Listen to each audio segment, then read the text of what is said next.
My arranged fiancée Willow fell in love with a poor academic star in her class. This academic ace treated money like dirt. When he found out about my engagement with Willow, he scoffed. Feudal dynasties have been gone for so long, and people are still doing arranged marriages. Ridiculous. Willow was swept off her feet by him, and took it upon herself to call off our engagement. She eloped with him not long after. 5 years later, I was about to become the heir of the Wang Group. Unexpectedly, at the handover ceremony, I saw Willow again. Not even her heavy makeup could hide her exhaustion. Tears in her eyes, she said to me, "I regret it. The one I've always loved is you." The next day, Makoto came storming up to me. He shouted, "George, you think just because you've got a bit of money you can seduce someone else's wife? Now I've lost all dignity. Happy now." Chapter 1. The whole room fell into stunned silence. Everyone knew the Wang and Liu families had once fallen out, because of a poor student. The Liu family's heiress had defied the engagement between the two families and eloped with that boy. In the end, out of love for their daughter, the Liu family agreed to their marriage, but only under the condition that the men marry into their family. And that's how the drama supposedly ended. Who would have thought there'd be an encore? I frowned slightly. Makoto had been living as a son-in-law in a wealthy family for 5 years. Yet his fragile pride was still intact, but that deep-rooted inferiority complex hadn't changed one bit. I glanced around the room, under everyone's gaze. I said calmly, "Mr. Ito, this is a public event. Please watch your language. If you want to talk, I suggest you calm down first, and if you keep throwing baseless accusations, I won't hesitate to let my lawyer respond." Makoto turned pale, visibly embarrassed. I looked at him expressionlessly. His suit was high-end couture, a luxury watch on his wrist worth millions, compared to the shabby boy he used to be 5 years ago. He looked like a completely different man, except for that prideful yet insecure personality. It hadn't changed a bit. 5 years ago, Willow said that Makoto was different. He didn't fawn over her like other men, didn't flatter her or grovel at her feet. Instead, he wasn't afraid to point out her flaws. To him, she wasn't some untouchable heiress, just a classmate, an equal. That sense of equality felt like a spring breeze to her. In this circle, everyone's obsessed with power and profit. Even marriage is just another transaction. Loveless marriages were common, where both sides do as they please. One day I saw Willow whispering with Makoto in the library. There was a light in her eyes I'd never seen before. I wasn't bothered, but I didn't expect Willow to actually break off our engagement for him. I looked at her and asked, "Do you know what marrying him means? You'll lose this life of luxury, maybe even be disowned." Willow looked determined. "He's talented and full of ideals. He'll build a future for us with his own hands. Not like you people, who only care about money." He's right, true love shouldn't be shackled by money. Of course he's not like us. He doesn't have money. I found it laughable. In the dirty world of the rich, someone like Willow could still believe in romantic ideals. I agreed to break off the engagement. The next day, Willow and Makoto disappeared. They took the night train to the south. Before she left, Willow suddenly asked me, "George, did you ever love me?" I didn't answer, but truth be told, I once did have feelings for her. My parents married for love. My dad came from the countryside, brilliant, got into a top university on his own merit. When he pursued my mom, he couldn't even afford a suit. She was moved by his talent, married him against her family's wishes, and gave him everything she had. But once my dad made it big, he rekindled things with his college ex. My mom caught them together one day, and the very next moment, they got into a car crash. Both died on the spot. My mom lost all will to live. She changed my last name, tried to kill herself more than once. Eventually, she was committed to a psychiatric hospital. My grandfather hated that country boy son-in-law, and looked at me with the same disgust. I became invisible in the family, until Willow came over as a guest. She invited me to hang out. We grew close, inseparable. That's when my grandfather started paying attention to me again. Chapter 2. He called a family meeting and announced that he was going to choose an heir. I wasn't on the list of candidates at all. After all, aside from my mother, my grandfather had 2 sons, one of whom was an illegitimate child named Martin. My older uncle was obsessed with pleasure and had no interest in running the family business. In contrast, my younger uncle Martin was hell-bent on inheriting the family legacy, so I regarded him as my strongest competitor. Under immense pressure, I studied tirelessly every day. I wanted to prove myself to everyone, to make my grandfather see my capabilities. Before I even graduated, I had already led the company to achieve several new milestones. But none of these achievements seemed to impress my grandfather, until my engagement to Willow was finalized. The Liu family was as prestigious as the Wang family. A marriage alliance between the two would undoubtedly lead to a win-win situation. Only then did my grandfather turn his eyes toward me and formally announce that I would be the successor of the Wang family. Willow and I had known each other since childhood. We played together growing up, and our families were evenly matched. It was only natural that I grew fond of her. However, those trivial feelings vanished completely after she met Makoto. My mother's experience had already served as a cautionary tale, so I had no favorable impression of Makoto. The fact that a girl I liked was into a guy like him only made me feel regret. Giving up was the best option for me. No one was going to drag me into the mud. Makoto had the look of a typical bookish guy, fair-skinned and scholarly, but at this moment, his face was twisted with rage. He pointed at me and yelled, "George, what are you trying to do? Why won't you stop pestering Willow? Do you even realize what you're doing? This is harassment, you're destroying someone's family." The entire room erupted. I could already envision the headlines splashed across major media outlets. #business rising star accused of harassing married woman. #George publicly denounced by Willow's husband. My assistant immediately began clearing the venue and sternly warned all guests not to leak any information. I felt a wave of frustration rise in my chest, and my tone turned cold. I said, "Mr. Ito, for the sake of the Liu family, I won't pursue this baseless scene today, but if there's a next time, be prepared to face the consequences." With that, I motioned for security to escort Makoto out. That night, when I returned home and opened the door, I saw Anna curled up on the sofa in a red slip dress. She looked up at me with tearful, pitiful eyes. The moment she saw me, she ran toward me and spoke in a sweet voice tinged with grievance. "George, I'm jealous." She cried like that in front of everyone at the banquet. "What's that supposed to mean?" I pulled away from her clingy embrace and said, "Anna, who gave you the passcode to my door?" Her eyes sparkled as she looked at me, still pitifully, and said, "It was Grandpa Wang who asked me to move in." Looking around, the once cold and empty room now had all sorts of decorations a young girl would like. The whole place now radiated a warm, cozy vibe. I couldn't help but frown. Her eyes never left me. Seeing my expression, she hurried to explain in a soft and gentle voice, "Don't be mad. If you don't like it, I'll move out right away." Chapter 3. As she spoke, she turned to start packing her things. I grabbed her wrist and said, "Forget it. We're having the wedding in a few months anyway." Her eyes lit up like stars in an instant. She looked at me in ecstatic joy and asked, "You must be tired, right? Want me to show you the new decorations?"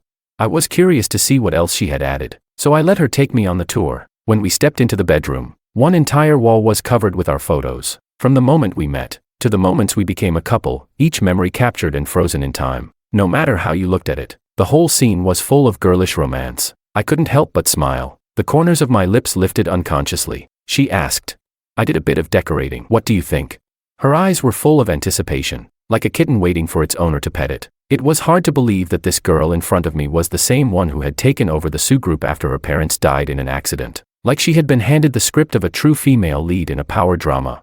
In just a few years, she turned the company from loss to profit and led Su Group to surpass every elite family in Pingjing. And she was only 25, 4 years younger than me. In business settings, she always gave off a cold, distant impression. But today, I was finally seeing the youthful vitality she should have had. Not wanting to dampen her enthusiasm, I casually praised her. "The photos look nice." Anna froze for a second. A blush crept across her pale cheeks, spreading all the way to the tips of her ears. She murmured softly, "We can take more like these in the future." I was suddenly stunned. That's when I realized. All the photos showed us in very intimate poses, which made my compliment come off as especially suggestive. Feeling a bit awkward, I forced myself to stay calm and said, "It's getting late. I'll go rest." With that, I quickly went upstairs. Grandpa allowing Anna to move in didn't surprise me. Ever since his illness forced him to step down, the Wang family had been on a steep decline. Even with all my efforts, I was only barely managing to keep things from falling apart. Restoring the Wang family to its former glory was easier said than done. He had once pinned his hopes on the Liu family, but that engagement had fallen through. Anna's appearance gave him a new sense of hope. He had said to me, "George, it's not that Grandpa doesn't trust you, but sailing through storms requires wind, and rising high takes momentum. Only those who know how to ride the wave are truly wise. The Su family is our best possible ally." I understood the logic well. Marriages between prominent families had always been a way to secure power. As long as it could help me, I was willing to accept it. My brother David was having a birthday party at the clubhouse. As I pushed the door open, the first thing I saw was Willow and Makoto sitting together, side by side, close as ever. Chapter 4. She looked at me with grievance in her eyes, a storm of emotions swirling within them. I calmly avoided her gaze and moved to the farthest corner of the sofa. David quickly leaned in and whispered, "Willow said she wanted to come. We're all in the same social circle, it's hard to say no." Who knew her husband would shamelessly show up uninvited? Not wanting to discuss it, I pulled out a gift box from my bag and said, Happy birthday. He tore open the wrapping without delay, and his eyes lit up instantly. He laughed and said, "Bro, you know me too well." Inside was a limited edition mechanical watch. I had pulled a lot of strings to get my hands on it. David blinked and said, "For such an expensive gift, I feel like I should call you Godfather, otherwise, I'd feel bad." He continued, "Dave has drifted through life, only regretting never meeting a worthy master." The others joined in teasing. "Wang, have you considered adopting another godson?"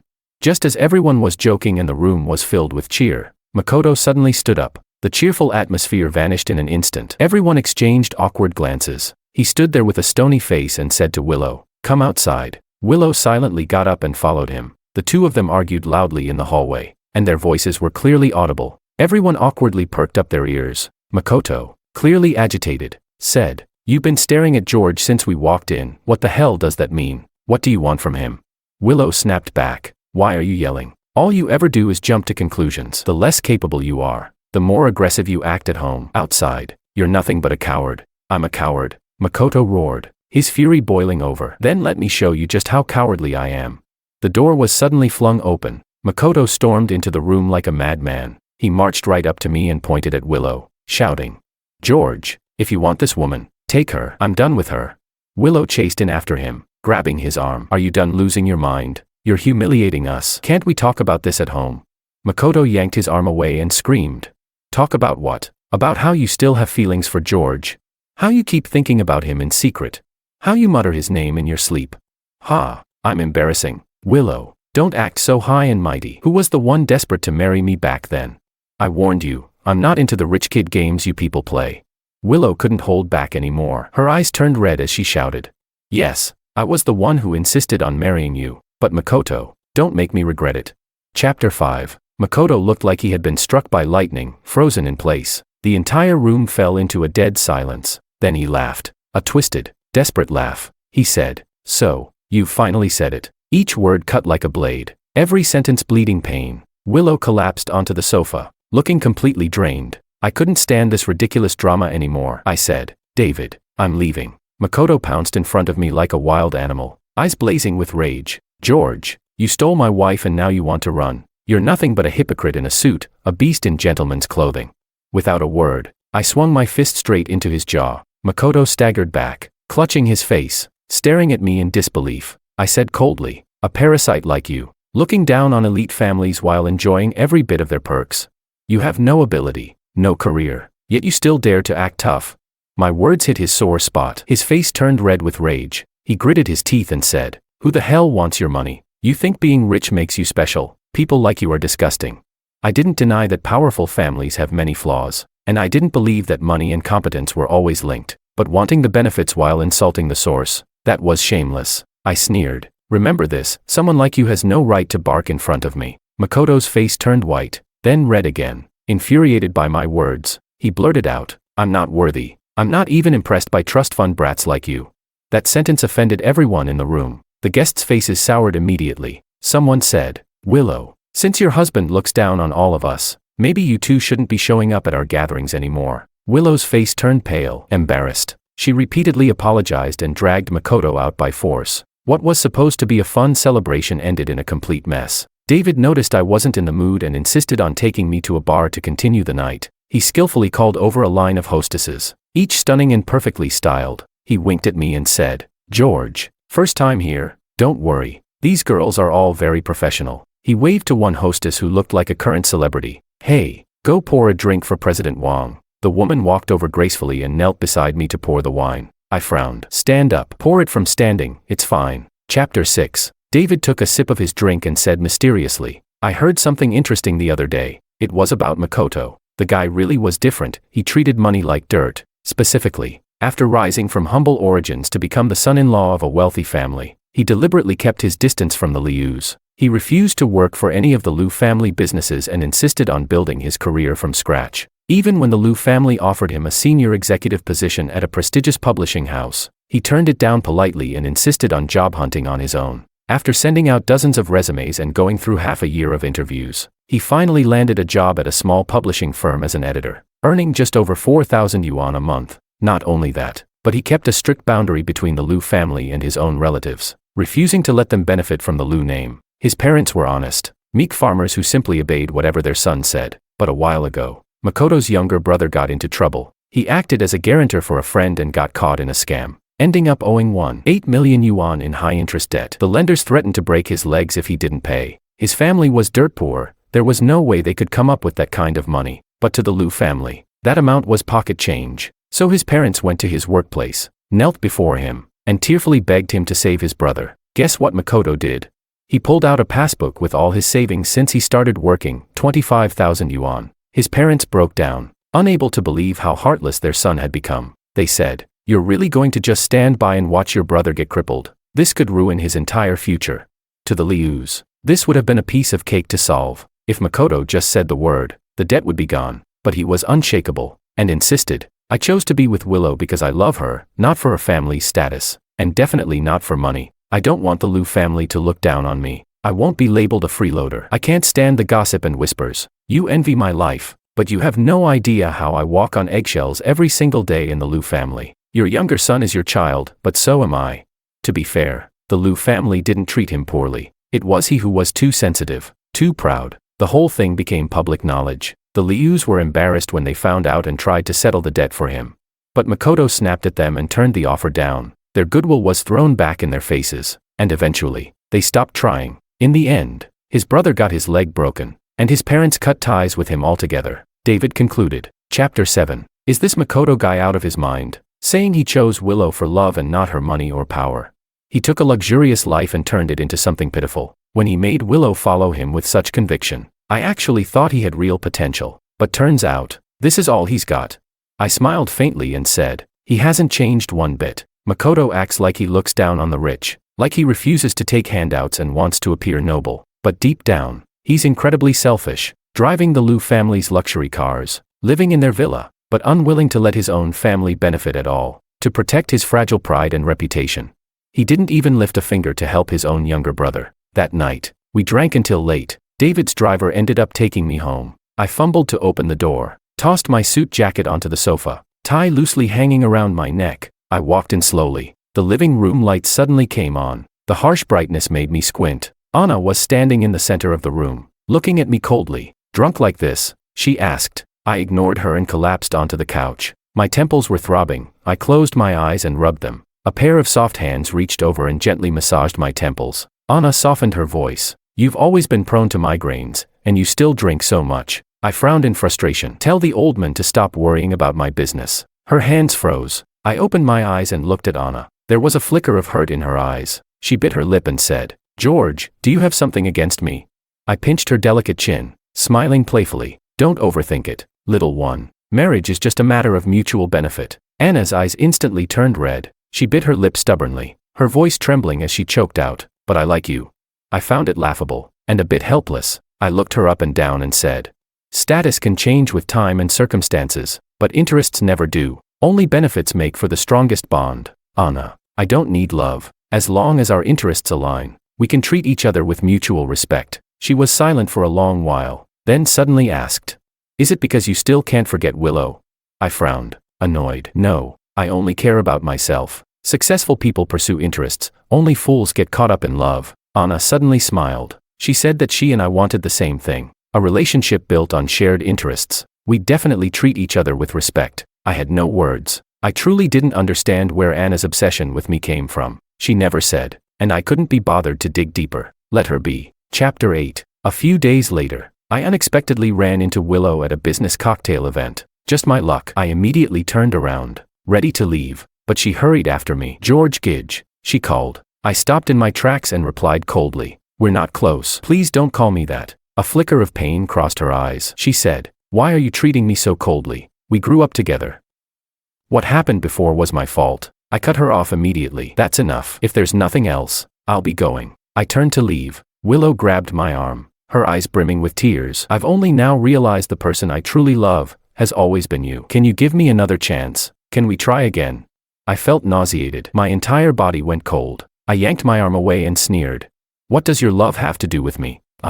George, don't go back to leftovers. You were the one who insisted on breaking off the engagement and marrying Makoto. At the time, even though we were on opposing sides, I could still respect your naive determination. But now, You couldn't even hold on to that little bit of dignity. You're someone's wife, yet here you are, clinging to another man. Isn't that disgustingly cheap?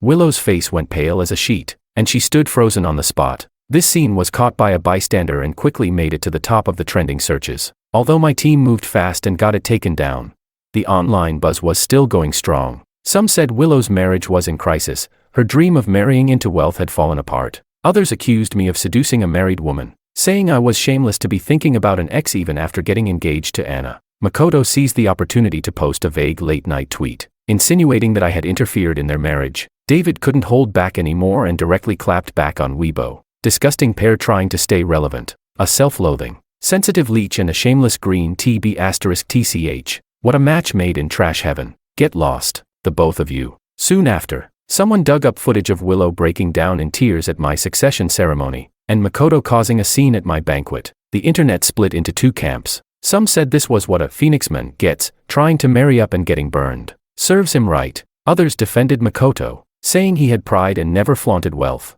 and that their relationship was pure love. The online fight was intense. When Grandpa summoned me back to the old house to explain, Anna happened to be with me. She insisted on coming along. When I opened the study door, Martin was already inside waiting. Chapter 9. He immediately seized the moment to mock me. Well, the big shot finally graces us with his presence. Grandpa's been waiting. What an entrance. I responded coldly.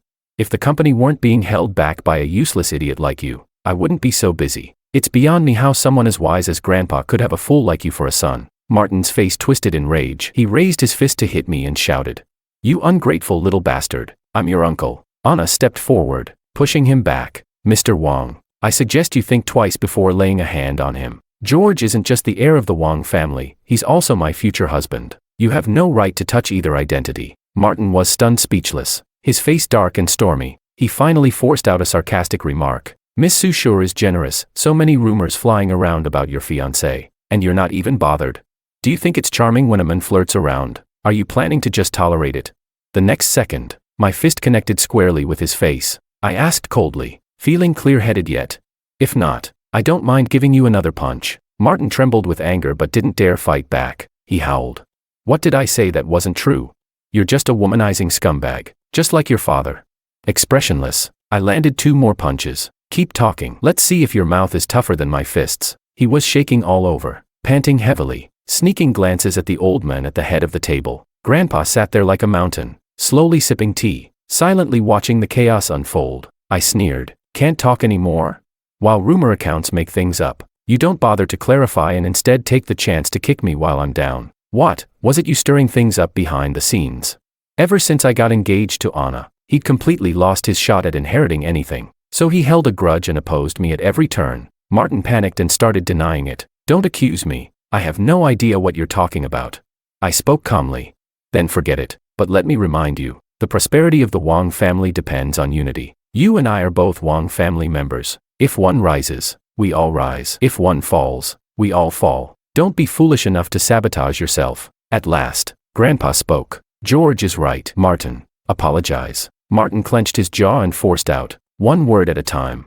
"Sorry." I smiled warmly. "It's fine. Anyone who lacks manners just needs to read more books, they'll catch up eventually." That last line hit Martin's sore spot dead on. Chapter 10. Before the Wang family acknowledged him, Martin had been nothing but a good-for-nothing thug. He dropped out of school before even finishing middle school. Later, the Wangs gave him the best educational resources money could buy, but it was too late. Like rotten fruit, no amount of care could bring him back. That's why the thing he hates most is being called uneducated. At last Martin couldn't take any more. With a bang, he slammed the door and stormed out. Anna squeezed my hand, looked at Grandfather with gentle eyes, and said, "Grandpa Wang, please don't pay any mind to the rumors outside. George and I care deeply for each other." Grandfather smiled. "Stay and have dinner with me." A few years ago, I had begun laying out investments in artificial intelligence, and the returns were spectacular. The Wang Group's financial report stunned the entire industry, revenue up 20%, profits nearly doubled, the best numbers in our history. From that moment on,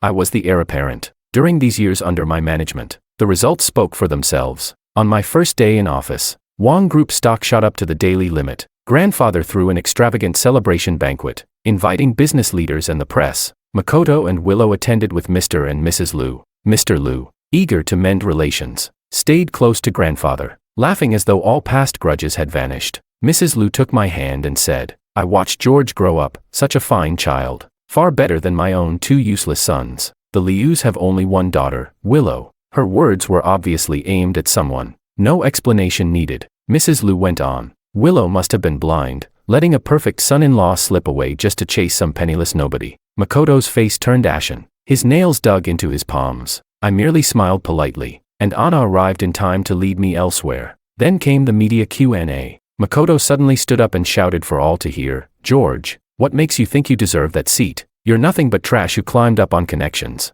The Lu family's faces darkened. Their eyes were full of disappointment. Chapter 11. Without losing my composure, I replied, "Do you understand win-win cooperation? In business, like on a battlefield, a strong alliance beats fighting alone every time." Makoto was stumped, so he lashed out. "Everyone's saying you leveraged the broken engagement 5 years ago to skim the Lius out of a billion-yuan project. And now you're clinging to Miss Su to cement your status. Your whole success comes from using 2 fiancés. Care to explain?"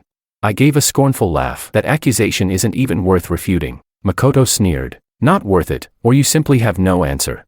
I answered evenly.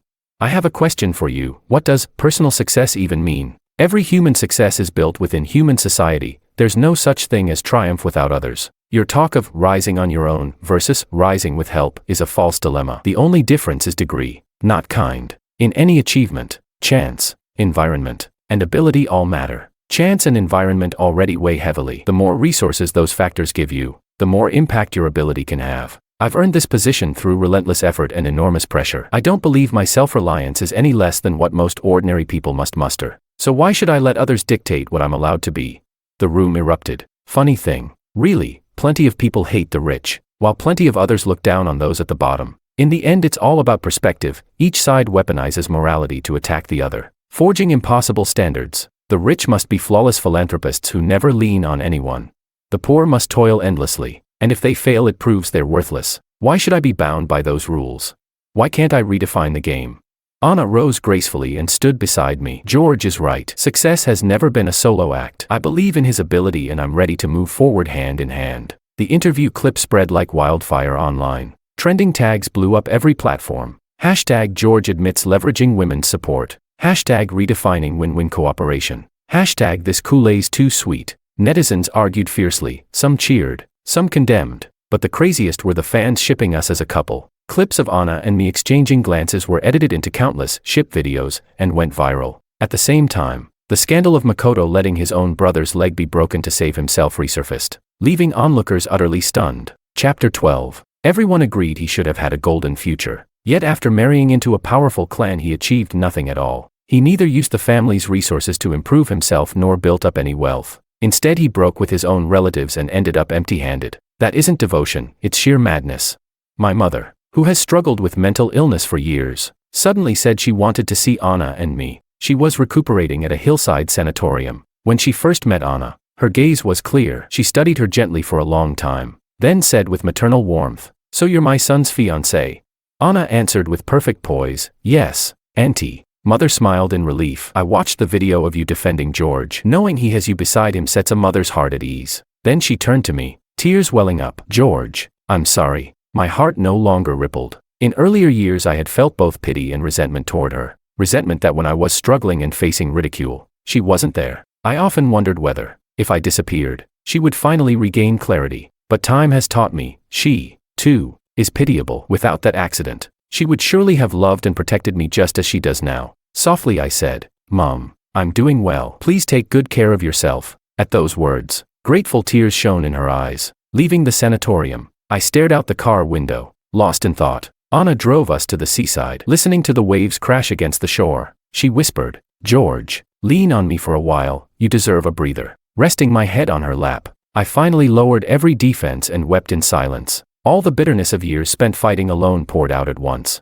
The climb to the summit is strewn with thorns, yet in the end I reached the peak. News of Makoto and Willow next reached me as rumors of their marriage collapsing. The once spectacular wedding had proved a mirage. Dreams, inevitably, dissolve. After the failure, Willow seemed to mature, but once she took over the Lu family she made one bad decision after another. Lacking business instincts, she drove the company steadily downward, trying to secure financing from the Wang clan, She lowered herself repeatedly to request meetings. Each time I courteously refused. Makoto's publishing job also fell apart. The wreck of his marriage left him dazed. His work was chaos. All day he muttered. Our love was meant to be pure, untouched by filthy money. How did we end up here? Chapter 13. That naive high-mindedness of his was a double-edged sword. It was exactly what had captivated Willow, the quality that made him, and the quality that ruined him. In the end, Makoto chose to leave the city and disappear without a trace. On our wedding night, while Anna and I were wrapped in tenderness, I suddenly paused at the most intimate moment and asked what she really wanted from me. She gazed into my eyes, a hint of helplessness in her own. With her stunning features, waterfall of dark hair, and faint elegant scent, she looked both gentle and resolute. She frowned slightly. To ask that now, George, how cold-hearted you are. My voice stayed icy. Will you answer or not? With a soft sigh she began her story. She had first seen me at a Wang family banquet. Everyone was snubbing me, yet I remained calm and composed, neither humble nor arrogant. Drawn by that quiet poise, she approached and said, "It takes courage to stay true to yourself in a place like this." That memory resurfaced. Yes, it had happened, though at the time I found her comment needless. I was simply used to such situations. Later, when she learned of my engagement to Willow, she felt urgent anxiety, but her parents had just died, and she was overwhelmed. A year after Willow broke our engagement for Makoto, Anna wanted to confess her feelings. Yet the Sue group was in crisis and she refused to drag me into the whirlpool. Only after Sue recovered did she dare come to me and propose our union. So it was love at first sight. Her girlish affection had never changed. When she finished, a flood of emotion stirred within me. Anna looked into my eyes and whispered, "George, my heart has never wavered." I answered her truth with a fervent kiss. The room's temperature slowly climbed. This time, I was willing to drop my guard and trust her completely. Career and love, I will let neither slip from my grasp.